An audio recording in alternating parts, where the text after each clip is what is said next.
Selanjutnya ada akupuntur analgesia. Akupuntur analgesia ini akupuntur untuk menangani kasus nyeri dan akupuntur estetika. Akupuntur kecantikan terutama dalam eh, metode tanam benang ya teman-teman. Lalu saya juga memiliki kompetensi laser akupuntur. Ya, laser akupuntur ini masih jarang sih teman-teman di Indonesia ini karena alatnya ini masih jarang tersedia di rumah sakit atau di puskesmas gitu karena alatnya sangat mahal ya teman-teman gitu. Jadi biasanya masih menggunakan metode jarum gitu. Nah, sebelum masuk ke pengertian akupunktur, teman-teman di sini mungkin ada yang sudah pernah akupunktur atau pernah lihat di FYP TikTok atau di Reels Instagram gitu. Ada yang sudah tahu apa itu akupunktur atau sudah pernah mencoba akupunktur, teman-teman? Boleh banget raise hand ya teman-teman. Nggak usah takut, nggak usah malu karena saya juga masih muda teman-teman, masih dalam kategori Gen Z. Jadi yang mau tahu atau yang mau menjawab bisa banget teman-teman raise hand ya teman-teman. Ada yang sudah pernah di sini?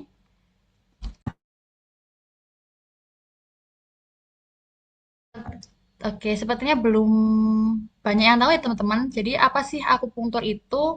Akupunktur itu yaitu praktik menusukkan jarum, jarum steril. Kita ini alat perangnya itu menggunakan jarum ya teman-teman. Penusukan jarum steril pada titik meridian dalam tubuh dari atas sampai bawah ujung kaki itu ada namanya meridian. Nah, fungsinya untuk melancarkan aliran darah dan mengatur ulang, meriset kembali fungsi dari organ, ya teman-teman. Nah, sehingga tercapai kesehatan holistik, yaitu keseimbangan tubuh, mengurangi nyeri, dan sehat secara alami ya teman-teman. Tidak tidak usah khawatir karena sudah banyak penelitian atau jurnal yang membahas tentang akupunktur ini untuk mengurangi keluhan yang dirasakan pasien teman-teman. Sehingga akupunktur sudah dijadikan terapi komplementer pada pelayanan kesehatan, gitu ya teman-teman. Oke, selanjutnya.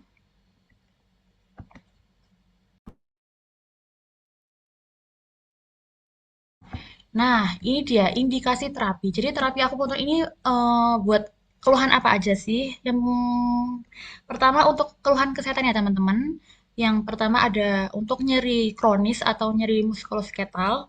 Contohnya nyeri pinggang, nyeri leher, nyeri lutut, migrain, sciatica, nyeri pada pantat, nyeri saraf, cedera after setelah berolahraga. Lalu bisa juga untuk gangguan pencernaan, seperti mahasiswa ini banyak ya teman-teman yang menderita asam lambung, atau biasanya disebut dengan GERD, IBS, sembelit, mual, dan muntah. Selain itu juga bisa untuk menangani gangguan pernafasan, asma, alergi, sinusitis, masalah psikologis seperti kecemasan, insomnia, lalu untuk kasus-kasus penyakit saraf seperti Bell palsy, vertigo, dan pemulihan pasca stroke, serta bisa menangani kasus reproduksi wanita teman-teman seperti nyeri haid, gangguan siklus menstruasi yang tidak teratur, dan program kehamilan ya teman-teman. Selanjutnya bisa untuk mengatasi keluhan pada kardiovaskuler, contohnya hipertensi. Nah, selanjutnya akupunktur itu juga bisa untuk kasus pada kecantikan atau estetika ya teman-teman. Contohnya yang pertama jerawat nih teman-teman. Jerawat. Dulu saya juga wajahnya berjerawat ya teman-teman, bahkan jerawat yang parah seperti mendem-mendem, jerawat yang nyeri. Tapi setelah saya mencoba sendiri, mempraktekkan sendiri tentang akupunktur ke wajah saya, alhamdulillah wajah saya sudah mendingan ya teman-teman, bersih. Hanya timbul saat menjelang menstruasi dan itu normal ya teman-teman kalau hormon bergejolak menjelang menstruasi gitu. Nah, selanjutnya akupunktur ini juga bisa mengatasi dermatitis atau alergi kulit ya teman-teman. Juga bisa mengatasi kantong mata, mata panda ya teman-teman. Terus melasma, wrinkle. Wrinkle itu adalah kulit keriput dan overweight. Overweight itu kelebihan berat badan ya teman-teman. Nah, ini banyak dari kaum hawa yang ibaratnya FOMO, pengen mencoba tentang akupuntur kecantikan karena eh, wanita-wanita ini tidak mau ya teman-teman cepat tua atau mengalami masalah pada ke kulit kecantikan ya teman-teman gitu. Oke, selanjutnya. Nah, ini yang banyak ditanya oleh pasien-pasien saya nih sebelum melakukan terapi. Akupuntur itu sakit nggak sih Mbak? Akupuntur itu eh, jarumnya besar nggak sih Mbak? Gitu. Pada dasarnya akupuntur itu nggak sakit ya teman-teman gitu. Karena bisa dilihat di layar ya teman-teman. Ini jarum akupuntur ini setipis ini, sekecil ini. Nah, jadi ini ada gambar perbandingan bagaimana besarnya jarum akupuntur. Jadi rambut manusia itu besarnya sekitar 0,004 in, lalu disusul dengan jarum akupuntur, disusul dengan jarum jahit, disusul dengan jarum suntik, baru disusul dengan korek api. Nah, jarum akupuntur sendiri itu tidak sampai 1 cm ya teman-teman. Jadi sekitar 0,01 in. Nah, kecil ya teman-teman. Jadi akupuntur itu begitu ditusukkan itu tidak ada rasanya. Tidak sakit ya teman-teman gitu.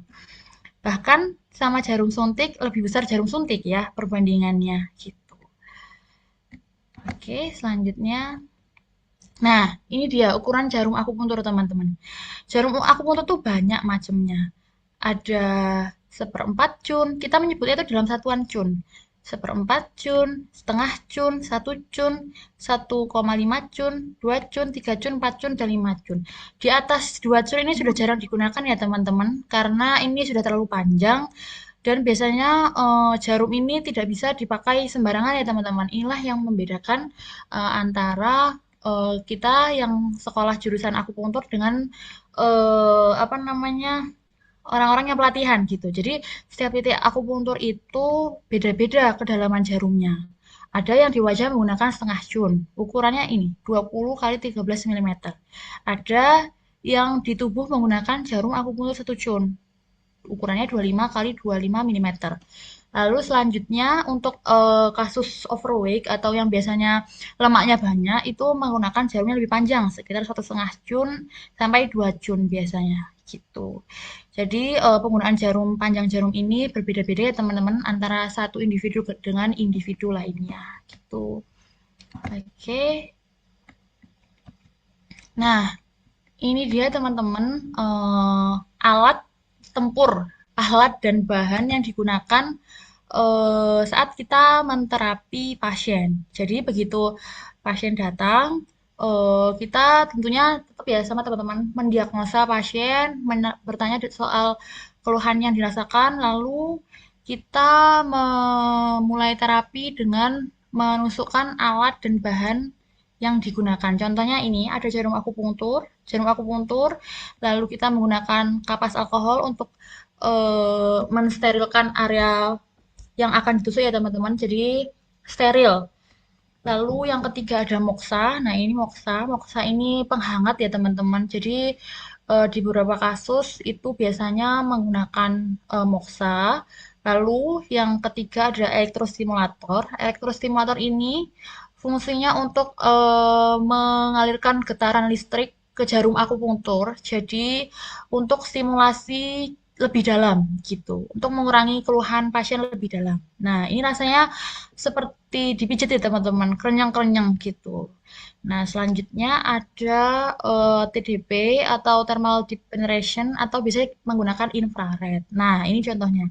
Jadi fungsinya infrared ini untuk mengurangi ketegangan otot ya teman-teman. Biasanya untuk cedera-cedera nyeri atau cedera keselio itu biasanya menggunakan sinar infrared ini gitu. Nah, selanjutnya ada bengkok. Bengkok ini untuk meletakkan jarum yang sudah tidak dipakai dan ada safety box. Ini safety box ini adalah alat limbah pembuangan terakhir ya teman-teman. Jadi jarum akupuntur itu steril dan sekali pakai.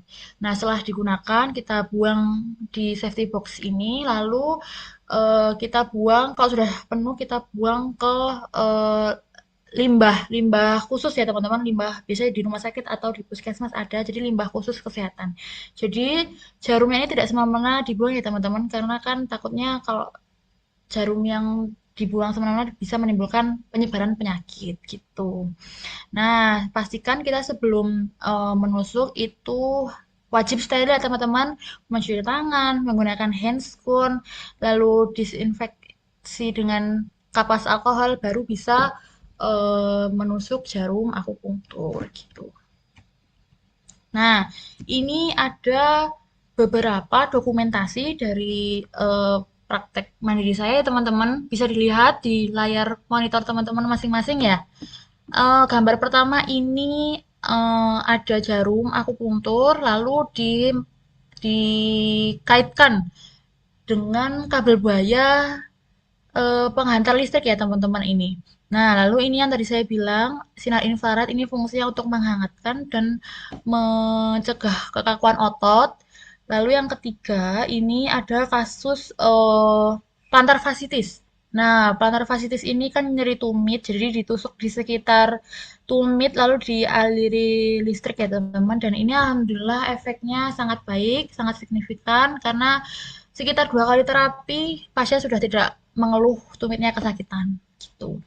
Lalu yang keempat ini ada foto kasus nyeri pinggang ya teman-teman sama nyeri bahu. Nah, ini alatnya sama-sama penghangat ya teman-teman. Cuma yang atas ini dia mengantarkan ada sinarnya merah dan yang bawah ini hanya mengantarkan hangat. Nah, ini yang namanya TDP, ini yang namanya infrared. Sama-sama menghantarkan hangat, cuman tidak ada sinarnya. Yang satu ada sinarnya, yang satunya tidak ada sinarnya.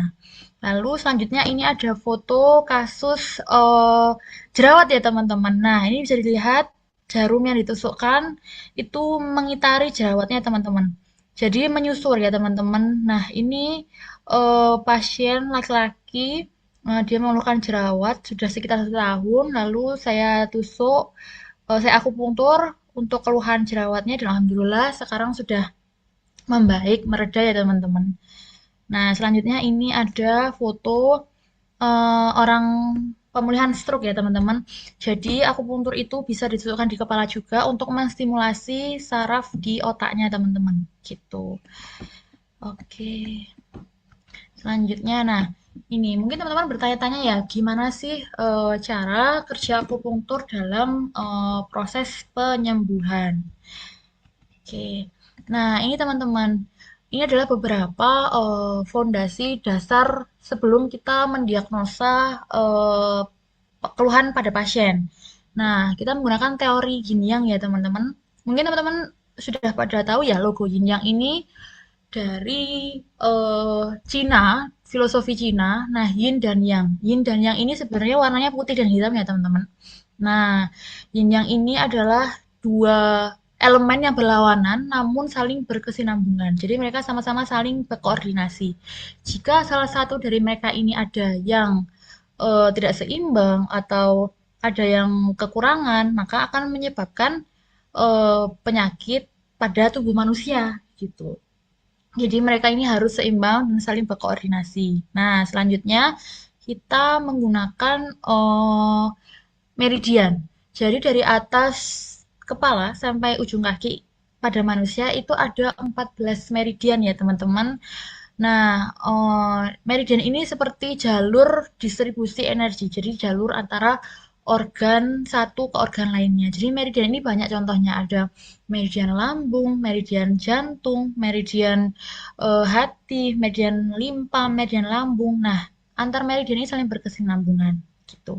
Jika dari meridian ini ada yang tidak pas atau ada yang terhambat jalur meridiannya, maka akan menyebabkan penyakit pada manusia gitu. Nah, di dalam meridian itu terdapat titik-titik akupunktur. Nah, jumlah titik akupunktur dari atas kepala sampai ujung kaki sebanyak 361 titik, teman-teman. Ini nama-nama titiknya juga bahasa Cina gitu. Ada namanya Sanginjiao, Heku, terus ada namanya Taishi, ada namanya Taichung dan sebagainya macam-macam. Jadi kita menghafalkan 361 titik dengan bahasa Mandarin dan indikasinya masing-masing gitu. Nah, selanjutnya ada konsep busing. Nah, konsep busing ini terdiri dari 5 elemen, ada api, air, tanah, kayu, logam. Jadi ini kita jadi kayak bahas avatar ya teman-teman. Avatar ada 5 elemen, api, air, tanah, kayu, logam. Nah, masing-masing ini saling berkoordinasi. Jika dari masing-masing ini ada yang tidak pas, itu akan menyebabkan penyakit dalam manusia gitu. Selanjutnya kita juga bisa mendiagnosa pasien dengan emosi, lidah, dan nadi. Jadi kita itu sebelum bertanya kepada pasien, jika kita melihat lidah itu sudah bisa menebak ya teman-teman ini sakitnya apa. Jadi pasien itu tidak bisa berbohong gitu, karena dari lidah itu sudah kelihatan. Oh, dia sakit apa? Oh, apa kegiatan yang sering dilakukan sampai lidahnya berwarna putih misal. Jadi dijelaskan di medisina itu kalau lidah warna putih itu mengindikasikan penyakit apa, lidah warna merah mengindikasikan penyakit apa gitu. Jadi pasien itu tidak bisa bohong, teman-teman. Nah, itulah kehebatan medis Cina ya, teman-teman. Selanjutnya ada Qi dan Shui. Qi ini adalah energi ya, teman-teman, dan Shui ini artinya darah. Energi ini ibaratnya membuat kita semangat beraktivitas ya teman-teman. Nah, sedangkan shui ini aliran darah yang mengaliri tubuh kita. Apabila qi dan shui ini tidak seirama, tidak seimbang, juga akan menyebabkan penyakit pada tubuh manusia gitu. Nah, kita mendiagnosa pasien itu menggunakan teori ini ya teman-teman. Mungkin kalau di medis barat itu biasanya menggunakan apa teman-teman? Stetoskop atau menggunakan sindrom. Nah, kalau di medisina kita menggunakan elemen-elemen ini gitu. Makanya akupuntur itu disebut seni dan unik ya teman-teman, karena belum tentu semua penyakit itu bisa diselesaikan dengan titik yang sama gitu. Bisa jadi yang sakit di kaki tapi yang ditusuk di tangan gitu. Itu namanya akupuntur, teori akupuntur balance method. Jadi yang yang sakit misalnya di kaki ya teman-teman. Tapi kok yang ditusuk di tangan? Ya memang ada beberapa titik akupuntur yang bisa menyembuhkan indikasi tersebut. Makanya itu biasanya menggunakan teknik balance method yang kita percayai melalui meridian ini gitu. Nah, terus bagaimana sih akupuntur bisa menyembuhkan nyeri gitu? Kok bisa tusukan jarum itu bisa menyembuhkan keluhan ya teman-teman? Jadi pertama, jarum yang ditusukkan ke kulit itu menembus otot dan saraf dan aliran darah itu bisa memicu reseptor reseptor saraf ya teman-teman. Nah, reseptor saraf ini yang akan mengeluarkan mediator kimia bradikinin dan prostaglandin. Nah, prostaglandin ini adalah yang memperbaiki proses inflamasi pada tahap pertama ya teman-teman. Jadi akupuntur itu berkaitan dengan saraf dan hormon. Nah, setelah penusukan jarum, sinyal akan dikirimkan ke medula spinalis melalui sinyal saraf aferen. Nah, di medula spinalis kemudian dikirim ke otak dan otak akan merespon hipotalamus untuk meregulasi sistem, mereset kembali ya teman-teman. Kemudian otak itu akan merespon dengan mengeluarkan neurotransmitter serotonin, dopamin, dan glutamat. Teman-teman ada yang tahu apa itu serotonin, dopamin, dan glutamat? Oke, serotonin, dopamin, dan glutamat ini hormon untuk membuat rasa bahagia ya teman-teman, membuat rasa senang gitu. Jadi biasanya setelah diakupuntur, pasien itu sering merasa ngantuk karena neurotransmitternya sudah bekerja. Perusahaan sudah mengeluarkan serotonin, dopamin, dan glutamat gitu. Nah, sehingga saraf simpatis itu merelaksasi dan tubuh memblokir sinyal rasa sakit, menyebabkan nyeri mereda secara alami, gitu ya teman-teman. Jadi akupuntur itu berkaitan dengan saraf dan hormon. Nah, hormon inilah yang membuat sistem gate control, membuat rasa bahagia, membuat rasa pasien itu tenang, membuat rasa nyeri mereda, gitu. Ini sudah dibahas ya teman-teman di jurnal tahun 2014 dengan judul Effect and Mechanisms of Acupuncture Based on the Principle of Meridians gitu. Oke. Nah, bukti akupuntur bisa melancarkan aliran darah. Kok bisa akupuntur itu melancarkan aliran darah? Karena begitu jarum ditusukkan, itu akan melepas oksida nitrat, histamin, dan leukotrien. Nah, ini juga sama teman-teman hormon untuk memberi rasa bahagia, memberi rasa nyaman pada tubuh manusia. Nah, awal yang semulanya itu aliran darah tidak lancar, aliran darah terhambat, suplai nutrisi terlambat, begitu jarum ditusukkan akan membuat apa? Pelebaran pembuluh darah atau disebut dengan vasodilatasi. Nah, pelebaran pembuluh darah menyebabkan aliran darah semakin lancar, oksigen dan sel darah merah penuh, membuat apa? Metabolisme semakin lancar gitu. Jadi logikanya semakin metabolisme lancar, semakin banyak nutrisi ke jaringan masuk, maka semakin cepat proses penyembuhan gitu ya teman-teman. Mungkin ini teman-teman sudah pusing ya karena kecepatan ini kayaknya jelasin materinya. Oke. Nah, mungkin ini yang teman-teman banyak tanya ya, banyak mempertanyakan ya. Jadi apa integrasi medis timur dan medis barat? Apakah pengobatan medis barat ini bertentangan dengan terapi akupunktur gitu? Jawabannya tidak ya teman-teman. Tidak, karena saya mengambil dari jurnal anestesi perioperatif dengan laporan kasus judulnya akupunktur pada pasien dengan efek samping obat pasca tindakan anestesi spinal. Di jurnal tersebut menyebutkan bahwa menggabungkan obat konvensional dengan akupunktur dapat mengoptimalkan manajemen nyeri, mempercepat pemulihan, dan secara signifikan menekan efek samping obat kimia. Nah, jadi kalau di pengobatan medis barat itu biasanya menggunakan farmakologi ya teman-teman, dan reaksinya itu cepat pada gejala akut. Nah, sedangkan kalau terapi akupunktur itu alami. Jadi biasanya prosesnya itu butuh beberapa kali terapi gitu. Nah, eh, beberapa kasus dalam medis itu tidak bisa dicapai dengan terapi akupunktur, teman-teman. Contohnya yaitu penyakit kanker. Nah, penyakit kanker itu belum bisa dicapai dengan terapi akupunktur ya, teman-teman, karena untuk membunuh sel-sel kanker, sel-sel jahat di kanker itu bisanya hanya menggunakan kemoterapi. Nah, kemoterapi itu kan menggunakan obat yang ada di medis barat ya teman-teman. Sedangkan terapi akupunktur itu hanya bisa menyembuhkan, mengurangi, meredakan keluhan yang dirasakan oleh seseorang yang mengalami kanker gitu. Biasanya kan setelah di kemoterapi itu ada rasa mual, pusing, atau lemas. Nah, terapi akupunktur bisa bekerja untuk mengurangi keluhannya. Tapi untuk menghilangkan sel jahat di kanker itu hanya bisa dengan pengobatan medis barat yaitu kemoterapi gitu.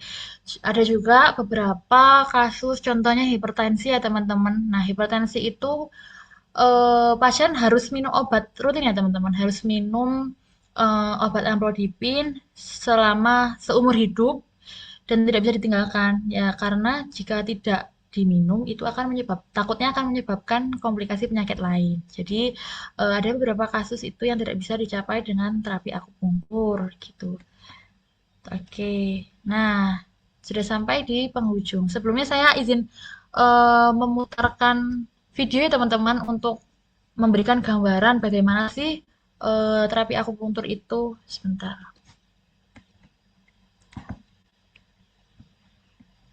Nah, sudah terlihat ya teman-teman di layar Zoom-nya.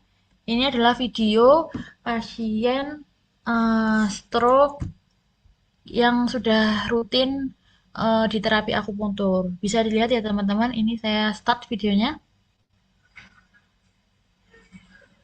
Nah, jarum yang dialiri listrik itu akan menggerakkan otot dan saraf di sekitarnya teman-teman. Jadi biasanya itu otot setelah dialiri listrik itu akan bergetar, akan joget-joget sendiri gitu. Ini bisa dilihat.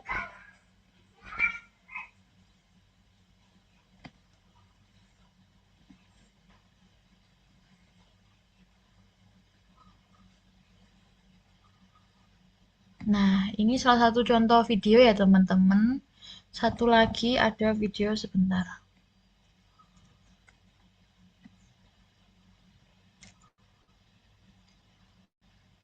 Nah, ini adalah video akupuntur kecantikan teman-teman. Jadi ini seperti landak ya teman-teman. Jarumnya banyak. Ini untuk kasus keriput gitu. Nah, ibunya ini sudah sering beberapa kali akupuntur. dan sudah memberikan efek yang sangat bagus ya teman-teman. Ini wajahnya lebih cerah, keriputnya juga sudah berkurang dan wajah itu lebih plumpi, lebih ketarik ke atas gitu. Nah,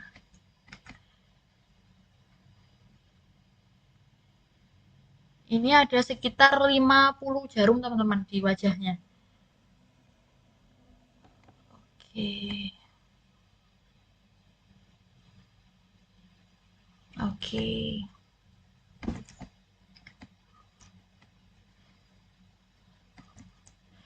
Oke, em, mungkin itu saja yang bisa saya sampaikan ya teman-teman.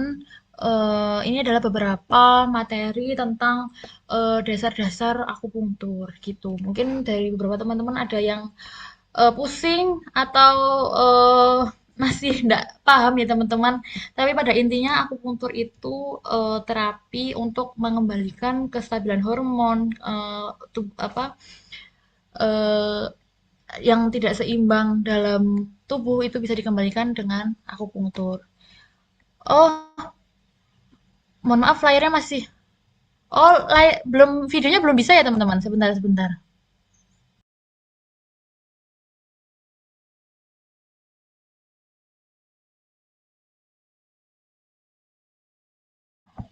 Oke, teman-teman videonya belum bisa ya? Mohon maaf Kak, belum bisa. Tadi masih nge-stuck sih, Oke, thank you. oke sebentar, sebentar. Ini nih. Ini udah kelihatan belum? Ini udah kelihatan? Sudah Masih kelihatan load. ya? Sudah Belum ya? Kak. Ini? Sudah, Bu. Oke. Aduh, jangan dipanggil Bu ya teman-teman. Ini masih masih muda sekali. Oke, ini video tentang akupunktur wajah. Nah, bisa dilihat ya teman-teman, ini eh, ada 50 jarum di wajahnya. Fungsinya untuk apa? Fungsinya untuk mengurangi kerutan, teman-teman. Ini ibunya fungsinya untuk mengurangi kerutan. Dan sudah terlihat ya teman-teman di video bahwa kerutannya sudah memudar, wajahnya lebih sehat, lebih plumpi. Nah, ini contoh videonya. Oke. Oke, ini sama satu lagi sebentar.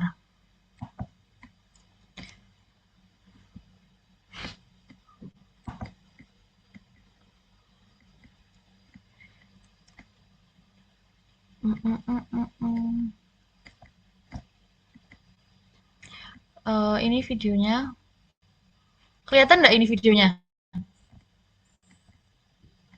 Videonya belum Kelihatan terlihat ya? Kak. Belum. Belum. Sebentar, sebentar. Ini. Oke. Ini udah kelihatan ya? Masih loading. Oke. Sudah kelihatan. Sudah, oke. Nah, ini videonya teman-teman. Ini video kasus stroke, teman-teman. Nah, ini bisa dilihat ya teman-teman, ada jarum dan dialiri listrik dan bisa menggetarkan otot di sekitarnya gitu. Jadi kayak joget-joget gitu teman-teman.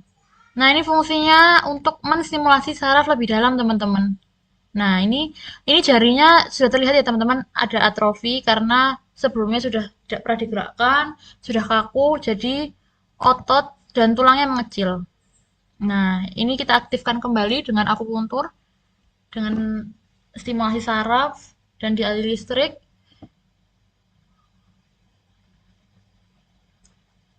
Dan ini prosesnya sangat bagus ya teman-teman, sangat signifikan. Ibunya juga minum obat tensi rutin, dan rutin akupunktur. Jadinya lebih efektif dan signifikan hasilnya. Gitu. Oke, teman-teman, mungkin itu yang bisa saya sampaikan.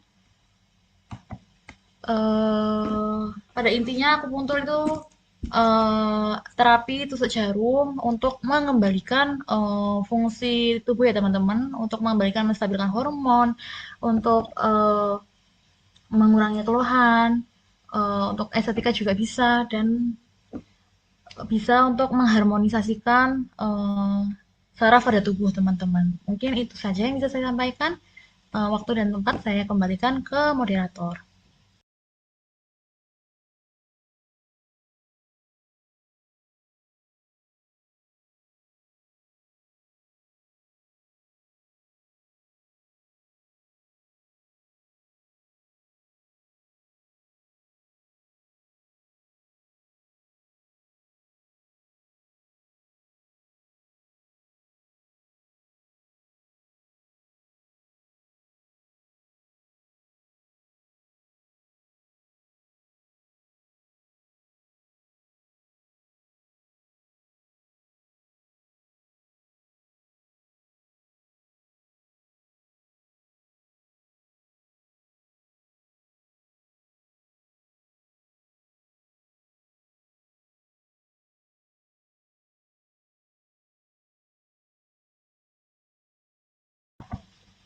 Oke, dari Mas Zaki ada yang mau ditanyakan ini?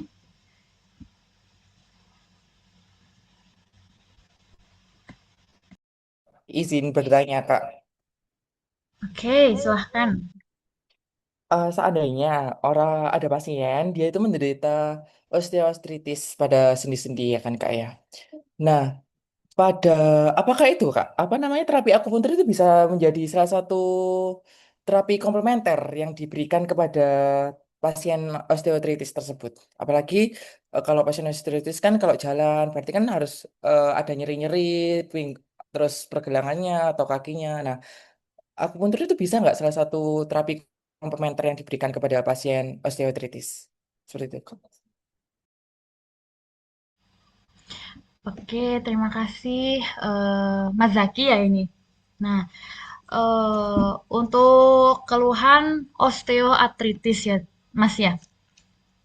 Nah, untuk keluhan osteo sendiri, akupuntur ini bisa, teman-teman, untuk mengurangi keluhan osteoartritis. Biasanya kan osteoartritis itu ada nyeri di lutut juga ya, teman-teman.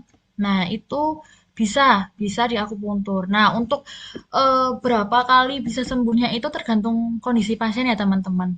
Jadi ada yang satu kali itu sudah apa namanya sudah bisa bisa tidak nyeri, sudah bisa kembali berjalan. Ada yang baru 3 kali, ada yang baru sampai 5 kali baru bisa sembuh gitu. Jadi untuk eh, apa namanya pengurangan nyerinya itu tergantung kembali ke kondisi masing-masing gitu. Cuman akupunktur itu bisa untuk mengurangi keluhan osteoartritis, apalagi itu kan berkaitan dengan otot ya teman-teman. Bisa untuk mengembalikan kondisi gerak dan sendi gitu.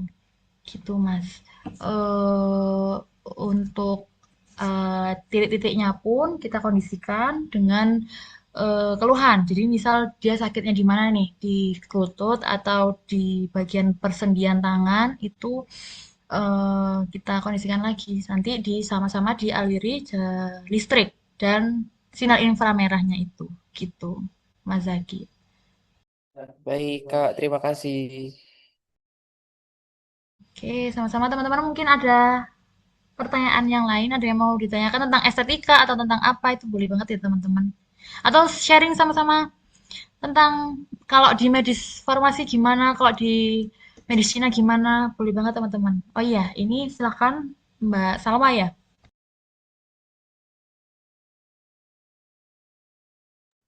Iya Kak, aku mau nanya. Kan aku termasuk penderita insomnia yang berat ya. Dan aku pernah baca di satu artikel itu salah satu terapi insomnia itu bisa pakai akupuntur. Nah, itu kok bisa mekanismenya gimana Kak? Dan apakah benar bisa secara terapannya seperti itu? Oke, terima kasih ya Salwa atas pertanyaannya. Nah, apakah akupunktur bisa untuk kasus insomnia gitu? Nah, insomnianya ini dalam arti ini siapa yang sakit? Kamu sendiri atau gimana? Maksudnya dalam arti sebenarnya bisa tidur, cuman karena HP-an atau karena ada tugas jadinya nggak bisa tidur atau sebenarnya memang pure bener-bener nggak bisa tidur gitu Ini gimana? kasusnya yang pure bener-bener nggak bisa tidur, Kak. Susah tidur. Yang biasanya kan kalau aku mau tidur aku off HP dulu, itu tetap nggak bisa tidur. Oke, oke. Nah, ini kasusnya sudah berapa lama kamu rasakan? Sudah cukup lama sih, Kak. Berarti dari sebelum kuliah ya? Mm-mm. Dari sebelum kuliah itu Oke. udah susah tidur, terus ditambah kuliah ini makin susah lagi. Mm-mm. Oke, oke. Terima kasih pertanyaannya. Jadi, akupuntur untuk kasus insomnia itu bisa, teman-teman. Jadi, kalau di medis Cina itu, akupuntur untuk kasus insomnia itu berkaitan dengan organ jantung ya, teman-teman. Nah, apa namanya, jadi kita akan menusukkan di titik organ jantung, ada namanya itu titik HT7. Nah, HT7 itu berguna untuk mengatasi keluhan masalah tidur. Nah, selain itu ada juga titik di antara alis sama antara kedua alis ini di dahi. Ini bisa kamu praktekkan juga, Mbak, karena saya juga belajar tentang acupressure ya teman-teman. Acupressure itu seperti dipijet, dipijet. Nah, itu di antara alis sama kedua alis di dahi sini. Nah, itu nanti kamu bisa pijet. Misal kalau kamu lagi nggak bisa tidur. Nah, itu fungsinya untuk merilekskan otot-otot di sekitar mata. Nah, jadi kalau pertanyaannya tadi itu, apakah gimana prosesnya kok bisa membuat pasien tidur, pasien bisa tidur gitu. Nah, tadi itu akupunktur begitu ditusukkan di titik-titik meridian yang sesuai dengan keluhan, contohnya insomnia, itu di titik jantung, itu akan merespon saraf-saraf di sekitarnya untuk mentransmisi ke medula spinalis, lalu diteruskan ke otak untuk mengeluarkan apa tadi? Hormon dopamin. Nah, hormon dopamin itu yang membuat tubuh seseorang itu rileks, tubuh seseorang itu bahagia, tubuh seseorang itu rileks, memiliki perasaan nyaman sehingga eh, apa namanya keluhan itu bisa teratasi gitu. Nah, untuk keluhan tidur sendiri mungkin bisa kamu praktekkan.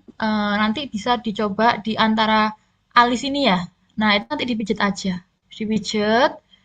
Nah, ini titik untuk tidur di medisina itu ini memang titik untuk tidur. Sama di antara di tangan, di tendon tangan di bagian sini. Nah, ini juga bisa untuk kasus tidur, teman-teman. Nah, jadi jika ada keluhan susah tidur atau masalah sering nervous, deg-degan itu bisa di stimulasi di antara kedua alis ya, teman-teman. Di sini sama di tangan di sini, di sini, di sini. Nah, itu fungsinya untuk mengatasi masalah tidur dan bisa mengatasi masalah sering nervous, sering deg-degan gitu. Jadi itu Mbak, apakah jawabannya bisa membantu atau ada lagi yang ditanyakan? Sangat bisa membantu, Kak. Terima kasih banyak. Oke, sama-sama ya teman-teman. Nah, ini nanti aku sekalian kasih mungkin beberapa teman-teman ada yang mengalami keluhan, misalnya lambung atau apa. Nanti aku kasih beberapa titik-titik akupunktur nanti bisa dilakukan, dipraktekkan di acupressure, distimulasi aja. Nah, itu bisa membantu untuk mengatasi keluhan teman-teman. Jadi nggak harus di akupunktur ya teman-teman, nggak harus ditusuk jarum. Barangkali teman-teman tuh ada yang merasa takut sama jarum atau merasa tegang, takut dengan jarum itu bisa menggunakan stimulasi akupressure tadi teman-teman. Contohnya di antara kedua alis ini adalah titik untuk tidur saat tidur itu bisa dipraktekkan sehari 2 kali pas menjelang tidur atau pas bangun tidur. Itu bisa kok untuk menangani kasus keluhan insomnia. Itu teman-teman mungkin dari yang lain ada yang ingin ditanyakan? Nah, nyambung ya Kak Mutia ya. Tadi berarti titik-titik di antara walis ya. Itu gerakannya gimana? Searah jarum jam atau berlawanan atau naik turun atau kanan kiri gitu? Oke, untuk penekanannya ya, untuk penekannya itu nggak perlu apa namanya dalam-dalam, ibaratnya itu kuku kalau udah sampai putih, sudah ada perubahan warna putih, nah itu batasannya sampai situ aja teman-teman. Jadi nggak perlu sampai sampai yang dicubit itu enggak. Perubahannya itu hanya bisa dilihat dari kuku. Kuku kalau ditekan kan itu ada kelihatan warna putih ya. Nah, itu batas maksimalnya sampai situ dan ditekannya itu searah jarum jam. Ditekannya searah jarum jam itu sekitar durasinya 1 sampai 2 menit aja. 1 sampai 2 menit. Nah, dilakukan pagi sama malam hari gitu.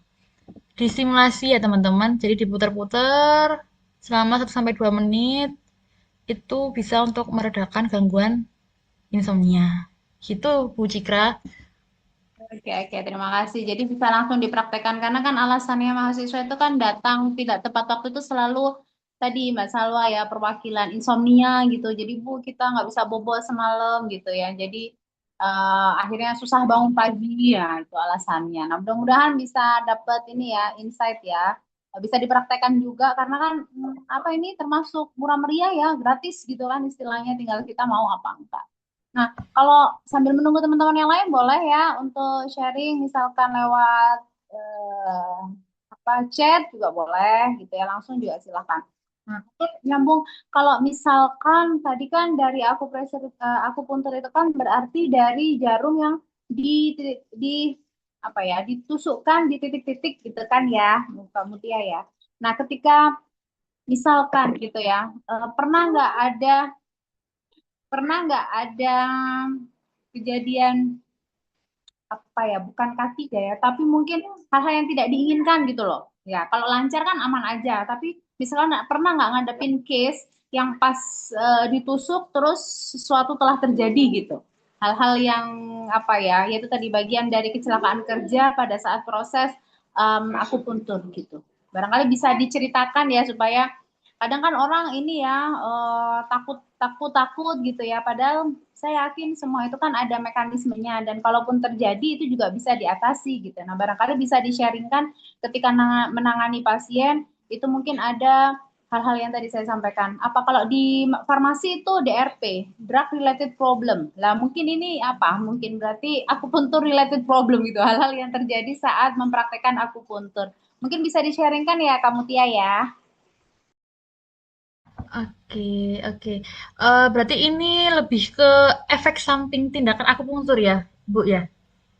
Efek Iya, samping tindakan bisa akupunktur. bisa efek samping, bisa juga mungkin kesalahan yang ya kita kan manusia biasa ya. Kalau misalnya kayak di obat ya, di obat tuh salah perhitungan dosis kayak kayak gitu tuh. Nah, itu kan juga kadang ada human error dari baik itu penulis resep maupun penghitung apa double check ya dari kita seorang farmasis kan tetap meskipun ada dosis dari dokter kita tetap double check ini benar nggak kita cross check dengan berat badan atau mungkin dengan usia begitu ya. Nah, itu masuk dalam drug related problem istilahnya. Jadi mungkin tidak hanya efek samping tapi mungkin human error dari ketika proses akupuntur itu berlangsung gitu. Oke, oke, oke, Bu Cika. Untuk efek samping tindakan akupunktur sebenarnya ada, apalagi untuk kasus estetika di wajah ya, Bu ya. Karena di wajah ini kan banyak sekali ya teman-teman pembuluh darah. Jadi apa namanya tingkat menusuknya itu lebih ekstra hati-hati karena banyak pembuluh darah teman-teman. Nah, salah satunya waktu itu saya pernah menusuk kasus estetika itu kantong mata teman-teman. Kantong mata. Nah, di situ saya kesenggol pembuluh darah teman-teman, kesenggol pembuluh darah. Nah, akibatnya akan menyebabkan hematom. Teman-teman tahu hematom ya? Hematom itu apa namanya? Pecah pembuluh darah tapi dalam jangkauan ringan gitu. Nah, jadi setelah ditusuk akupuntur itu ada efek kebiruan. Biasanya tuh kayak memar gitu teman-teman, kayak memar. Nah, itu efek dari pecah pembuluh darah. Nah, itu sering terjadi teman-teman di kasus estetika wajah, kasus akupuntur estetika. Nah, itu solusinya adalah dengan tetap ya teman-teman kita harus menjaga komunikasi baik dengan pasien. Jadi tetap saya sarankan kalau terjadi tindakan yang tidak diinginkan seperti salah satunya hematom tadi yaitu mengompres dengan es batu teman-teman, es batu. Nah, itu biasanya akan hilang dalam 3 sampai 7 hari gitu.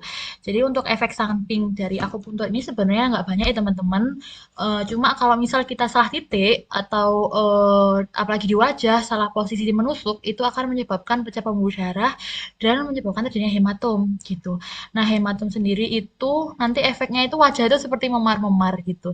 Jadi saya waktu itu apa namanya benar-benar memberikan edukasi ke pasien bahwasannya kalau terjadi di wajah ada seperti hematom, saya minta untuk dikompres batu atau apa namanya diberi salep trombopop ya teman-teman. Nah, itu akan hilang sendirinya dalam 3 sampai 7 hari. Nah, selain itu juga sebenarnya banyak teman-teman kasus-kasus di lapangan itu sebenarnya yang takut jarum. Nah, takut jarum sendiri itu akan menyebabkan ketegangan pada otot. Nah, menyebabkan apa ya namanya? Ibaratnya di akupuntur itu harusnya lebih sehat, ini kok malah tambah sakit karena tadi itu awalnya itu pasiennya takut, takut akan jarum, jadi ototnya tegang menyebabkan jarum masuk itu susah, jadi lebih sakit nantinya setelah di akupuntur gitu. Jadi untuk efek samping dari akupuntur sebenarnya tidak banyak ya, teman-teman, cuma itu tadi ada hematom, lalu ada ketegangan otot yang menyebabkan efek dari akupuntur itu malah tambah jadi sakit gitu. Lalu apa lagi ya kalau efek samping? Biasanya kalau orang yang takut jarum tuh keringat dingin dan lama-lama takutnya dia pingsan gitu. Tapi alhamdulillah di pasien saya belum ada ya yang pingsan jangan sampai maksudnya. Nah, itu tadi dan kita harus sebelum melakukan penusukan itu harus memastikan bahwa jarum itu benar-benar steril dan tidak expired ya teman-teman karena kalau expired itu akan bahaya. Jarum bisa patah di dalam, lalu bisa menimbulkan penyakit-penyakit yang lainnya tidak steril dan sebagainya. Begitu Bu Cikra. Mungkin dari Oke, teman-teman yang lain. terima kasih sharingnya. Boleh dari teman-teman yang lain barangkali punya pengalaman begitu tentang akupuntur. Jadi kalau misalkan tadi ya, karena kita udah nyerempet yang di kecantikan gitu, berarti kalau misalkan terapi-terapi akupuntur secara estetik gitu ya, ini juga bisa digunakan untuk menekan nafsu makan juga ya, kamu Tia berarti ya. Betul, betul banget Bu Cikra. Jadi ada teman-teman titik khusus sendiri di telinga. Itu jadi memang tujuannya untuk menekan nafsu makan. Jadi ada jarumnya khusus sendiri Bu. Jarumnya itu seperti paku payung. Teman-teman tahu paku payung ya? Paku payung. Jadi itu ditempelkan di telinga selama 7 hari. Selama 7 hari dan itu tidak dilepas ya teman-teman. Jadi ada lemnya kayak Hansaplast gitu. Di dalamnya ada jarum. Nah itu distimulasi setiap sehari 2 kali. Nah, disimulasi itu untuk mengurangi nafsu makan gitu. Jadi memang dibiarkan 7 hari, digunakan mandi juga nggak apa-apa, karena memang tujuannya bisa untuk mengurangi nafsu makan. Jadi jarumnya khusus Bu, khusus. Berarti saraf ini ya, sarafnya memang juga ada di telinga ya untuk nafsu Iya, makan itu ya kamu Tia. benar benar banget Bu. Kirain di Memang perutnya ada. langsung gitu kayak yang di klinik kecantikan tuh kan kalau langsung di perutnya itu enggak ya, berarti memang di apa di yang tadi disampaikan di daerah telinga. Oh, kalau Ada lagi di ya, berarti ya. ada sebenarnya ada lagi di badan itu sebenarnya untuk memecah lemak. Jadi jarumnya itu Oh, yang kayaknya panjang. hmm. Pakai yang panjang, itu ditusukkan di perut itu enggak tegak lurus ya, Bu. Jadi Hmm. menyusur, menyusur. Nah, itu fungsinya untuk memecah lemak. Jadi biasanya di perut, di ini apa, Pak? Di tangan sini ya, tangan Ya, lengan atas, ya di terus lendir sama di atas paha gitu ya. atas gitu. Nah, itu nanti Paha juga. disusur. Hmm. Di paha Hmm. disusur gitu. Oke, berarti mekanisme kerjanya aja yang berbeda ya, jalurnya Kak ya. Hmm, Kalau misalkan di telinga tadi menekan ya kan, menekan hmm, nafsu makan melalui apa namanya sistem saraf ya, hmm, jalurnya. Kalau yang di hmm. perut itu berarti dia mekanismenya memecah lemak gitu ya, Iya, sama bener. klinik-klinik itu Sama ya. iya, sama mengatur kestabilan hormon. Karena biasanya kan orang yang ada nggak di sini yang merasa kayak saya lo sudah diet, saya udah olahraga, saya udah mengurangi nasi putih, sudah mengurangi jajan dan sebagainya, tapi kok Hmm. masih tetap gemuk. Nah, disitulah akupuntur berperan, Bu. Jadi Hmm. akupuntur bisa menstabilkan hormon, bisa membantu melancarkan apa namanya Metabolisme pencernaan, juga ya. darah-darah. Iya, bener-bener. benar. Nah, kalau kebalikannya sekarang Kak, kalau tadi kan dia untuk melangsingkan istilahnya apa, memecah memecah lemak gitu. Tapi kan karena dia di situ ada salah satu fungsinya adalah memperbaiki hormon dan juga metabolisme tubuh. Berarti kan berarti karena ini kembali lagi judulnya adalah dia terapi komplementer atau terapi apa namanya terapi apa tradisional, yang artinya itu minim banget sama yang namanya efek samping. Berarti dia bisa digunakan juga nggak untuk kasus-kasus yang malnutrisi atau mungkin berat badan yang terlalu kecil gitu. Berat badan yang terlalu kecil apa sedikit ya, sedikit gitu ya. Untuk Oke. meningkatkan nafsu makan, maksudnya tujuannya adalah meningkatkan nafsu makan. Kalau tadi menekan bisa, berarti untuk menstimulasi atau meningkatkan selain mekanisme hormon itu kira-kira ada nggak ya Kak ya? Oke. Jadi ini tujuannya penggemukan ya, Bu, penggemukan Iya, badan. ya Di mungkin lebih saat tepatnya penggemukan gitu eh, ya. di saat orang-orang pingin kurus, ini pingin gemuk ya. Iya, itu Oke. ada itu Kak, kayak Salwa itu ya, Salwa Zaki itu kan barangkali Oh, ya. Makannya itu oh, mereka banyak banget ya, makannya itu udah lumayan gitu, tapi oh. berat gitu segitu aja gitu. Nah, khawatirnya kan Mm-mm. cacingan gitu kan ya, kali gitu kan. Oke. Nah, kira-kira ada nggak Mm. pengatasannya gitu? Oke, untuk meningkatkan metabolisme, mungkin itu kan ada yang bermasalah mungkin ya di sistem pencernaannya. Itu teman-teman bisa ada titiknya akupunktur itu di sela-sela jari sini teman-teman, di antara ibu jari sama jari telunjuk. Nah di sini, nah ini distimulasi aja bisa. Nah ini untuk meningkatkan nafsu makan teman-teman. Tapi yang sudah merasa gemuk nggak usah ya, nggak usah dicoba-coba ya teman-teman, nggak usah dicoba karena ini benar-benar drastis ningkatin nafsu makannya gitu. Terus ada lagi titik di kaki ya teman-teman, itu ada sih untuk meningkatkan nafsu makan gitu. Mungkin teman-teman ada yang udah makan banyak, ada yang udah minum susu, atau ada yang udah mencoba berbagai macam tapi belum bisa mencapai berat badan yang ideal. Itu mungkin ada beberapa faktor ya teman-teman, metabolismenya kurang lancar atau siklus tidurnya tidak lancar, itu bisa jadi pengaruh teman-teman. Mungkin dari teman-teman yang masih belum mencapai target beban BB ideal ini, apakah sudah teratur kesehariannya, makannya, jam makannya, atau gimana gitu. Tapi untuk akupuntur sendiri bisa untuk menggemukkan badan dengan menstimulasi di titik-titik antara di sini, di tangan sini, sama di kaki sih Bu ada titiknya. Itu untuk menambah nafsu makan. Nah, itu ya keunggulannya ya Kak Mutia ya kalau kita bicara tentang terapi komplementer dan pengobatan tradisional ya. Jadi memang lebih minim efek samping dan dia bekerjanya itu tidak hanya kalau menurunkan terus turun gitu kan enggak, tapi menstabilkan. Nah, itu lebih itu bedanya dengan obat sintesis ibaratnya seperti itu. Kalau obat sintesis kan dia turun-turun terus. Misalkan kayak kita mengkonsumsi glibenclamid misalkan ya obat-obat diabetes mellitus ya dia nggak akan lihat kalau ternyata insulin udah berfungsi maksimal sih. Ini kata-kata.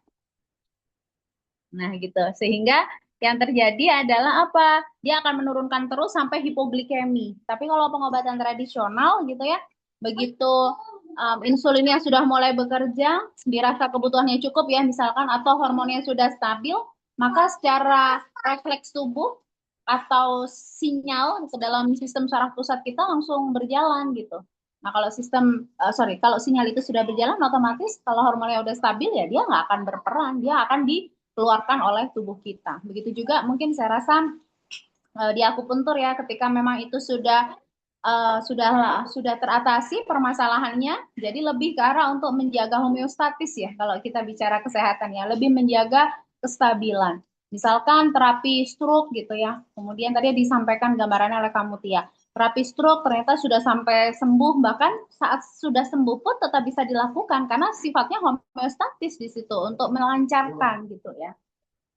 Ada Iya, bener, bener, betul banget Ibu, bener. Jadi memang kalau sudah tercapai penyembuhannya tetap harus maintenance ya Bu, karena kan fungsinya akupunktur untuk mengembalikan metabolisme, menyeimbangkan hormon, menyeimbangkan sesuatu yang nggak pas di tubuh gitu. Bahkan kalau yang di estetik ya, kalau yang kita tahu, misalkan ada juga yang untuk apa, yang tadi sempat disinggung di wajah gitu ya, kantong mata, kemudian juga mungkin dari ini ya, kerutan itu ya, mau tidak mau kan ya, karena faktor usia itu juga bisa teratasi dengan relaksasi dan lain sebagainya. Kecuali pigmen ya, kalau pigmen kan kita bicaranya udah memang ada hal ya seperti sinar UVA, UVB dan betul memang butuh apa, butuh tindakan gitu ya. Tapi kalau yang kerutan, kemudian apa namanya, apa lelah gitu ya, istilahnya wajah lelah ya. Atau juga ini ya yang pernah, yang sering banget kalau ibu-ibu itu adalah Bell palsy, barangkali pernah dengar ya teman-teman ya, kasus-kasus Bell palsy itu benar-benar memang terapi akupuntur tuh luar biasa juga ya, akupuntur, acupressure, tapi yang lebih itu ya akupuntur ya, karena ada ini ya langsung ke saraf-sarafnya itu yang memang sangat dibutuhkan oleh tubuh.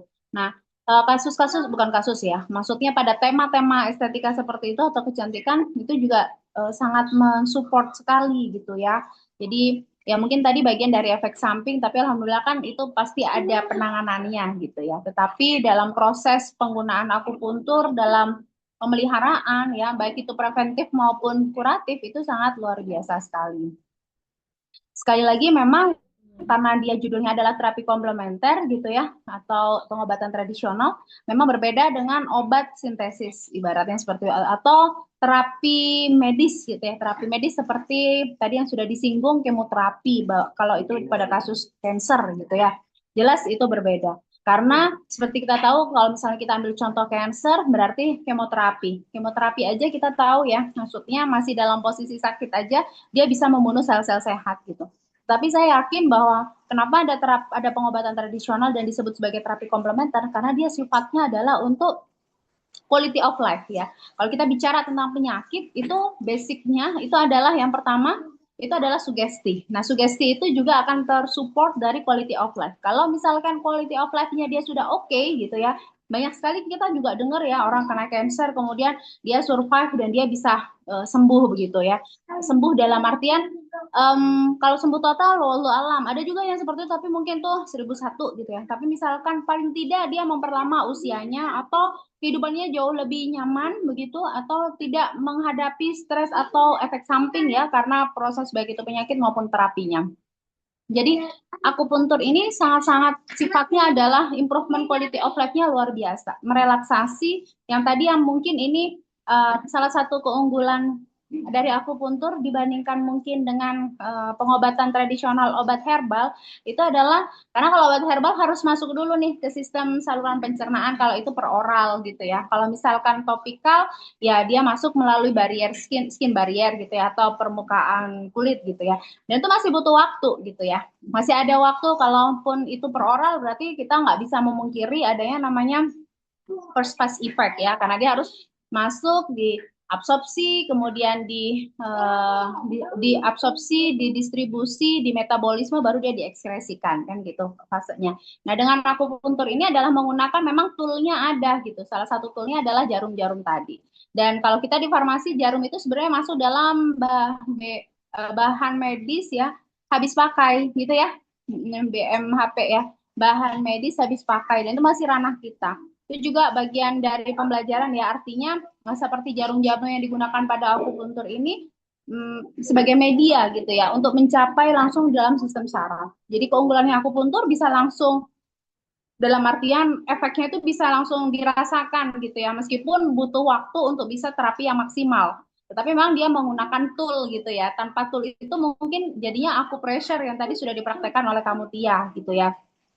Nah, acupressure itu juga memang dibutuhkan pemahaman lebih ya, karena harus mengetahui titik-titik. Jadi kita mau belajar lebih dalam tentang akupuntur dan mungkin acupressure ya, karena irisannya begitu, ya paling tidak kita harus paham mengenai sistem saraf, kita harus paham tentang titik-titik pada setiap case atau pada setiap penyakit ya, pada setiap penyakit yang akan diatasi. Mungkin gitu ya, ke ininya gambarannya ya kamu Tia ya. Mungkin teman-teman selama ini kita tahu pengobatan obat herbal gitu ya dari tanaman-tanaman itu kan toolnya adalah tanaman gitu ya dan itu masih butuh proses gitu.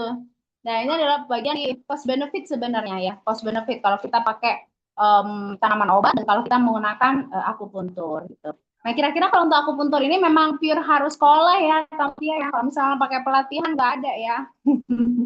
Betul, betul sekali teman-teman. Sebelum mencari mau akupunktur di mana, pastikan terapisnya punya SIP, surat izin praktek, pastikan punya STR, surat tanda registrasi, dan pastikan sudah berizin Dinkes ya teman-teman, karena khawatirnya kalau tidak memiliki izin tersebut berarti bisa jadi pelatihan teman-teman. Nah, itu yang sangat disayangkan ya teman-teman kalau pelatihan itu tidak banyak taunya soal saraf, soal anatomi. Ya berbeda ya teman-teman dengan praktisi yang benar-benar sekolah gitu teman-teman.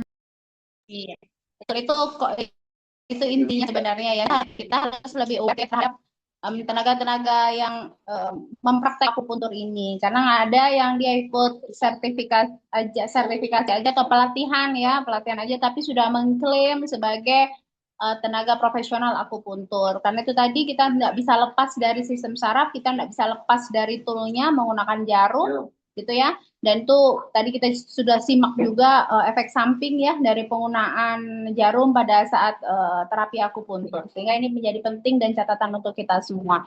Jadi dari diskusi sore hari ini rasanya sudah cukup clear gitu ya apa plus dan minus deskripsi, kemudian contoh kasus, plus dan minus dari akupuntur ini sendiri gitu ya. Nah, ini yang paling utama adalah itu tadi kita bisa melihat bahwa eh, apa manfaat dan juga salah satu kebutuhan ya, kebutuhan yang harus disiapkan dalam proses praktek akupuntur itu sendiri. Oke, barangkali dari teman-teman yang lain masih ada yang didiskusikan. Kalau Ayo, tidak, teman-teman, ya, bawah. ada yang mau didiskusikan tadi Mbak Dewi ada yang mau ditanyakan sebelumnya? Oh iya, Tadi oke, boleh. raise hand kayaknya.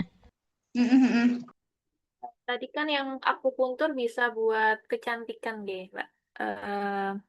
Kalau dalam kasus yang dermatitis itu kan biasanya meradang terus ada bintik-bintik putih. Nah, itu berarti main jarumnya pada titik, ya titiknya itu kan ya. Nah, itu kalau dengan jerawat itu beda apa enggak ya? Soalnya kan dermatis kan kayak radang banget, banyak kan daripada yang kayak jerawat. Terus itu bisa nyembuhin atau cuma kayak ngeredain terus besoknya lagi bisa timbul lagi. Oke, terima kasih pertanyaannya Mbak Dewi ya ini. Untuk akupunktur itu penusukannya itu kan di mana gitu ya maksudnya ya? Antara dermatitis sama jerawat apakah sama gitu ya? Nah, kalau untuk dermatitis itu biasanya kan memang ada ininya ya teman-teman, ada bintik-bintik putihnya ya teman-teman, ya sama kayak jerawat juga ya. Nah, untuk jerawat itu biasanya kita menusuknya itu dengan memblok, diblok. Jadi di sekitar jerawat atau di sekitar yang kemerahan di area dermatitis itu kita blok. Nah, itu teknik penyusukannya itu menyusur ya teman-teman, bukan tegak lurus, menyusur. Nah, tapi dipastikan itu tidak dekat dengan akar jerawatnya teman-teman karena kalau dekat dengan akar jerawatnya itu akan menimbulkan tadi pecah pembuluh darah dan akan menimbulkan hematom itu malah lebih lama penyembuhannya gitu. Nah, jadi untuk di jerawat kasus dermatitis itu biasanya kami menyusur dengan teknik menyusur di blok di sekitar jerawat. Nah, itu untuk apa namanya pemulihannya tidak bisa disamakan ya teman-teman, karena kan tergantung dengan lesi jerawatnya. Ada yang lesi berat, sedang, atau ringan. Nah, semakin berat mungkin semakin butuh beberapa kali terapi, butuh berapa masih butuh penanganan lebih lanjut gitu. Cuman kalau untuk apakah dia bisa muncul lagi, bisa timbul lagi? Jawabannya itu bisa sembuh ya teman-teman. Karena contohnya saya sendiri teman-teman, dulu saya juga jerawatan, bahkan lebih parah, sampai meradang dan bawahnya itu nanah-nanah. Terus saya rutin apa namanya? Disusur, di blok di antara jerawatnya. Alhamdulillah sekarang sudah berkurang. Cuman pasti wanita itu hormonnya akan stabil, tidak stabil, apalagi mendekati menstruasi, itu pasti akan bergejolak ya teman-teman. Jadi itu wajar kalau misalnya satu dua jerawat itu muncul di wajah. Cuman kalau setiap ada jerawat langsung di akupunktur itu besoknya pasti akan mereda gitu teman-teman. Insya Allah bisa sembuh sih teman-teman. Soalnya kebanyakan pasien saya itu juga ada yang jerawat, alhamdulillah sekarang sudah sembuh. Kecuali dia bisa timbul lagi karena pertama faktor dari lingkungan, mungkin dia eh, sarung bantalnya jarang diganti atau jarang keramas itu juga bisa mempengaruhi jerawat. Kedua, faktor dari asupan makanan. Kalau masih sering makan goreng-gorengan, masih sering makan pentol, cilor dan sebagainya yang membuat jerawat ini muncul itu akan tetap muncul lagi ya teman-teman. Jadi memang faktor yang mempengaruhi itu bisa dari luar dan dari dalam gitu, Mbak Dewi. Ada yang kurang jelas mungkin? Sudah Kak jelas. Terima kasih. Oke, sama-sama teman-teman. Ada lagi yang mau di-sharing, didiskusikan? Mungkin di farmasi itu masuknya ini, tapi di akupunktur kok gini gitu. Mungkin ada dari teman-teman yang ingin menanggapi, boleh banget teman-teman. Kalau di farmasi itu, Kak, jadi lebih mekanisme kerjanya karena dia memang kalau farmasi ranahnya di tanaman obat ya, kalau pengobatan tradisional itu kan. Nah, dia karena di tanaman, jadi apa istilahnya mekanisme kerjanya itu adalah hampir sama gitu ya seperti obat sintesis, tetapi memang keunggulannya dia itu tadi, kalau sudah turun dia nggak akan menurunkan, jadi lebih ke arah untuk menstabilkan ya mungkin. Makanya klaimnya kan nggak boleh sebagai anti diabetes itu sebenarnya nggak boleh klaim-klaim seperti itu gitu. Tapi ya itu tadi kelemahannya adalah butuh waktu karena kan itu tadi ada karena kebanyakan per oral ya kalau misalnya per obat obat tradisional itu ya atau tanaman obat lebih lebih banyak per oralnya memang butuh waktunya jauh relatif lebih lama ya rasanya istilahnya tetapi dia bisa quality of life ya bisa improvement quality of life karena memberikan rasa nyaman. Nah biasanya kaitannya sama sugesti sih orang-orang yang nggak suka atau benar-benar antipati dengan obat sintesis dia akan lari dengan obat tradisional atau menggunakan tanaman obat. Ya, itu sebenarnya bukan tanaman obatnya yang hebat ya sebenarnya, tetapi memang sugestinya yang sangat berpengaruh sekali gitu. Karena tidak nggak bisa dipungkiri, memang butuh waktu untuk tanaman obat itu untuk bisa bereaksi. Semakin dia pure murni, ya semakin dia lebih cepat bereaksinya. Tetapi semakin pure murni itu butuh effort dan butuh proses yang panjang. Kalau bahan alam itu kan ada ekstraksi, fraksinasi, isolasi gitu ya. Nah, semakin dia tingkatannya tinggi ya effortnya juga lumayan gitu. Makanya kalau mungkin kita pernah tahu ya teman-teman sekalian kayak produk-produk misalnya saya sebut merek gitu ya, produk-produk bahan alam yang misalnya dari luar negeri itu jauh dia lebih mahal. Kayak misalkan kalau di estetik kita pernah kenal Oriflame atau ya produk-produk yang seperti itu kan mesti jatuhnya dia kayak lagi apa yang ada di mall-mall itu kayak Body Shop ya saya sebut merek gitu ya supaya mudah untuk menggambarkan itu pasti harganya lebih mahal ya karena itu tadi memang dia efeknya oke bisa dibilang lebih cepat tapi ada harga yang harus dibayar gitu maksudnya. Nah artinya apa bahwa untuk di pengobatan tradisional di bahan alam atau di kefarmasian itu memang luar biasa kompleks gitu. Kalau di akupuntur saya rasa selama toolnya ada, kita menggunakan jarum, selama ilmunya ada dengan anatomi faal misalnya, kita bisa mempraktekkan itu gitu kan. Dan efeknya pun juga bisa langsung dalam artian langsung itu langsung ke syarafnya gitu loh kan nggak ada ceritanya jarum itu dimasukkan kita tunggu jarumnya sampai ketemu sarafnya kan enggak gitu ya tetapi langsung masuk di sarafnya sepanjang saraf yang dituju itu udah tepat udah benar nih diagnosnya gitu. Jadi mungkin sebagai komparasi ya teman-teman sekalian ya tetapi lebih bagus lagi kalau memang itu di apa ya di apa dilakukan secara bersamaan mungkin akan mendapatkan hasil yang lebih optimal ya bagi terapi-terapi yang memang kita back to nature gitu atau menggunakan terapi komplementer. Kalau ini sebelum kita tutup barangkali ya yang sekarang lagi famous yang lagi banyak kasus-kasusnya dengan pola hidup yang saat ini ada itu kasus semacam HPN atau syaraf terjepit. Nah, kalau itu sejauh mana akupuntur itu bisa berperan? Karena kan kalau kita bicara saraf terjepit, nah kata kuncinya dia saraf gitu ya. Kalau misalkan bahasa ilmiah kan HPN gitu. Nah, yang saraf itu kan ada kaitannya juga dengan akupuntur tadi, Kak Mutia. Nah, kira-kira boleh dong itu di-share sedikit gitu ya. Karena banyak banget saat ini ya kasus-kasus itu lagi naik daun sekarang di beberapa rumah sakit itu juga menjadi prevalensi yang tinggi saat ini, terutama untuk bapak-bapak. Pak Purbaya juga kena itu kan. Nah, boleh-boleh sharingnya. Sebelum kita tutup ya sesi diskusinya. Oke, terima kasih Bu Cikra. Ini kebetulan pas banget pasien saya itu banyak banget ya teman-teman yang mengidap HNP, saraf kejepit. Ciri-cirinya saraf kejepit itu nyeri di belakang, di pinggang ya teman-teman. Terus ada sensasi panas, kesemutan. Nah itu bahkan bisa-bisa menjalar sampai ke kaki ya teman-teman. Tapi itu tidak bisa kita self diagnose ya teman-teman, harus tetap dilakukan foto agar kita mengetahui ini beneran nggak sih ada saraf kejepit gitu. Biasanya itu saraf kejepit itu di bantalan sakrumnya itu ada sedikit gencetan gitu ya teman-teman.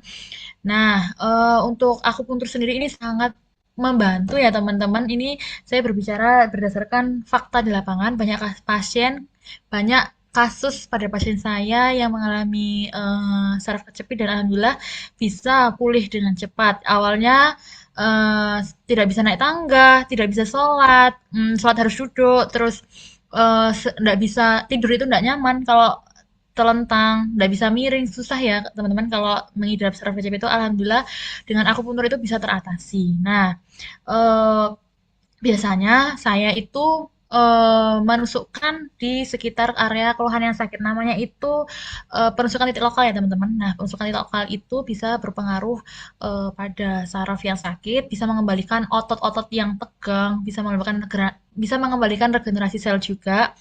Nah, itu alhamdulillah setelah 2 kali sampai 3 kali akupuntur, pasien sudah bisa beraktivitas kembali sehari-hari, sudah bisa naik tangga, sudah bisa sholat tanpa duduk, sudah bisa tidur dengan nyaman, bisa telentang, miring, dan segala macam posisi tidur sudah bisa dilakukan. Bahkan awalnya ada yang tidak bisa jalan, harus pakai tekan ya teman-teman. Tahu tekan ya, alat bantu itu. Sekarang sudah bisa jalan tanpa tekan gitu. Jadi memang akupuntur ini sangat membantu ya teman-teman dalam kasus saraf, dalam kasus otot dan pemulihan motorik gitu. Jadi eh barangkali teman-teman ada yang merasa saraf kejepit atau ototnya sedang tidak baik-baik saja, itu penanganan pertamanya memang segera diterapi ya teman-teman, karena kalau tidak diterapi lama-kelamaan itu akan membuat otot semakin tegang. Nah, kalau misalnya otot semakin tegang itu akan membutuhkan waktu yang lebih lama lagi gitu ya teman-teman. Juga sudah banyak jurnal penelitian yang membahas tentang saraf kejepit ini lalu diterapi akupuntur dan menghasilkan hasil yang signifikan teman-teman gitu. Gitu sih Bu Ya, Cikra. luar biasa sekali penjelasannya. Karena memang ya itu tadi pasiennya Kak Muti juga banyak ya kalau tentang HNP ya, terutama ke bapak-bapak gitu kan. Oke, baik. Barangkali dari teman-teman sekalian masih ada mau yang raise hand atau yang mengirimkan pertanyaan di kolom chat? Sudah? Sambil saya lihat dulu. Untuk di kolom chat rasanya tidak ada. Untuk yang raise hand juga tidak ada. Oke, baik. Mungkin itu diskusi kita ya sore hari ini ya Kak Mutia dan teman-teman sekalian mengenai akupuntur. Sekilas tapi lumayan kalau kita banyak sharing mengenai kasus-kasus ya yang sering terjadi dan kita juga bisa mengkomparasi begitu ya dengan keilmuan di kefarmasian sehingga ini menjadi menambah wawasan dan juga menambah pengetahuan dan juga tentu bisa membandingkan gitu ya. Membandingkan dalam artian adalah plus minus atau kasus-kasus mana yang memang membutuhkan terapi akupuntur yang lebih cepat begitu. Karena memang sekali lagi tidak bisa dipungkiri menggunakan terapi dengan menggunakan tool atau alat itu jauh akan lebih cepat efeknya dan lebih memungkinkan untuk dikerjakan atau dilakukan begitu ya. Berbeda dengan mungkin pengobatan yang harus melibatkan di sistem saluran pencernaan yang masih membutuhkan proses absorpsi, distribusi, metabolisme, dan ekspresi. Kurang lebih sore hari ini bisa kita cukupkan, Kak Mutia. Terima kasih untuk sharingnya, begitu, karena bincang praktisinya luar biasa dan memang kita mengulas banyak tentang kasus-kasus yang mungkin sudah ditangani Kamu Tia, kasus yang juga mungkin kita pernah sering mendengarkannya gitu, sehingga kita bisa mendapat insight yang positif. Jangan sungkan ya teman-teman, barangkali ada hal yang mungkin sekiranya terbaru teringat begitu ya, mungkin nanti bisa di-sharekan ya Kamu Tia, barangkali tidak berkeberatan nomor kontak person atau email barangkali untuk bisa saling sharing gitu. Dan begitu juga kalau teman-teman nanti misalkan ya itu tadi, karena harus bisa lebih waspada ya. Sekarang tuh sering orang praktek akupuntur tapi dia sebetulnya bukan tenaga profesional atau tenaga medis akupuntur gitu ya. Dia barangkali membutuhkan terapi dari profesional akupuntur, itu juga bisa nanti teman-teman menghubungi Kamu Tia barangkali di daerah sekitar Kabupaten Jombang, atau mungkin juga untuk sharing-sharing dulu, atau mungkin juga mau mencarikan, karena saya yakin sama seperti kita di D3 Farmasi, kita pasti punya asosiasi. Di akupuntur juga demikian. Misalnya pun berjauhan, karena kan ini ada yang dari Ngawi juga kan, Kamu Tia, ada yang dari Ngawi, ada yang dari Nganjuk gitu kan ya. Ada juga yang dari beberapa, oh, ada juga yang dari luar pulau juga, rasanya Indonesia Timur. Nah, mungkin membutuhkan terapi akupuntur dan memang itu wilayahnya adalah yang mungkin jauh dari kita, saya yakin Kamu Tia juga tidak akan berkeberatan untuk merekomkan tenaga akupuntur yang trusted ya, artinya punya STR, punya surat izin praktek, dan sudah terregistrasi ya di Dinas Kesehatan setempat, sehingga bisa memberikan pelayanan akupuntur atau pelayanan kesehatan yang maksimal dan optimal tentu, dan amannya juga ya. Baik, kurang lebih demikian, sudah di-share juga sama Kamu Tia ya yang ada di chat ya, atau mungkin nanti teman-teman bisa minta ke Bu Cikra juga boleh, nomornya sudah ada, IG Kamu Tia juga ada. Jari gini kan kalau email mungkin jarang buka ya, langsung ke IG Kamu Tia aja boleh, bisa di follow juga, bisa sharing juga sama Kamu Tia. Oke, terima kasih banyak Kamu Tia atas waktunya dan sharingnya ya, jangan kapok-kapok ya, ini masih lewat Zoom, barangkali nanti akan bermain-main ke kampus kecil kami, mudah-mudahan berkenan, karena tahun ini kan kita udah ada PKKMB kita itu ada salah satunya prodinya D4 perawatan anestesi gitu kan. Nah, itu ada kan bagian juga dari irisan tenaga medis juga ya. Nah, mungkin nanti bisa sharing juga ketika event bincang praktisi juga gitu ya. Sekali lagi terima kasih waktunya ya Kamu Tia ya. Ya, terima kasih Bu Cikra. Terima kasih teman-teman semua ya. Semoga bermanfaat, bisa menambah ilmu, sharing-sharing seputar dunia kesehatannya teman-teman. Barangkali ada yang mau ditanyakan atau keluarga ada yang butuh terapi, bisa hubungi kontak tadi yang saya kirim ya teman-teman. Oke, ya yang paling utama adalah kita bisa menambah silaturahmi ya, menambah teman, menambah kolega di bidang selain kefarmasian, sehingga ya itu tadi, hidup itu biar saling melengkapi ya gitu. Jadi apapun nanti kita bisa sharingkan bersama. Sekali lagi terima kasih Kamu Tia atas waktunya. Semoga juga menjadi catatan amal kebaikan dan jariah ilmu yang bermanfaat untuk Kamu Tia, dan juga menjadi ilmu yang bermanfaat untuk teman-teman sekalian. Sampai ketemu lagi di bincang praktisi dengan topik yang lain gitu ya, di mata kuliah pengobatan tradisional atau terapi komplementer. Akhir kata, sore hari ini kami tutup kegiatan hari ini dengan ucapan alhamdulillah, dan sampai jumpa lagi. Wassalamualaikum warahmatullahi wabarakatuh. Terima kasih. Waalaikumsalam warahmatullahi Terima wabarakatuh. kasih Bu Terima Cikra. kasih Terima kasih Bu Cikra dan Kak Mutia. Mutia. Izin.